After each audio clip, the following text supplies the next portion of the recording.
अपघात, कुणीच काही बोले ना. म्हणलं काय झालं, तुम्ही म्हणला कसलाही मोबाईल द्या, दिला ना, का नाही करत. त्यांना लक्षात येईना देहाचा उपयोग काय आहे. आणि हे संतांनी आपल्याला सांगितलेलं आहे.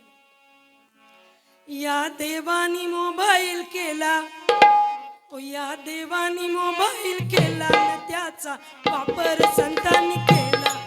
या देवाने मोबाईल केला, याचा वापर केला.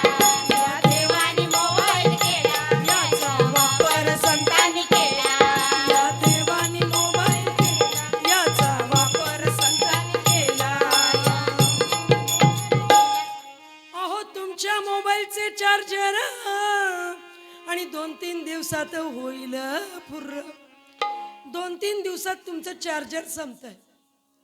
पण आमच्या मोबाईलचे चार्जर या विठ्ठलाचे पंढरपूर, एक वारी केली अख्ख्या वर्षाचं चार्जिंग होऊन जातं. एवढं मोठं चार्जर आहे. देवळात कशाला जातो आपण, दर्शनाला जातो. काय होतंय, आपली स्वतःच्या देहाची गाडी चार्जिंग होतीये. आता गाड्या निघाल्यात सगळ्या चार्जिंगच्या. वायरा लावा, हे करा, वायर लावावं लागत नाही बरं. इथं सरळ दर्शनाला जायचं, भगवंताला पाहायचं, पायावर डोकं ठेवायचं आणि आपल्या आज्ञाचक्राला स्पर्श झाल्याबरोबर आपली गाडी चार्जिंग होते.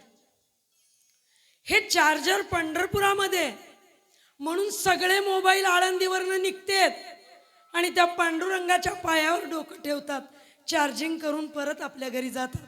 वर्षभराचं चार्जिंग आहे. असा चार्जर त्या ठिकाणी आहे. या देवानी मोबाईल केला,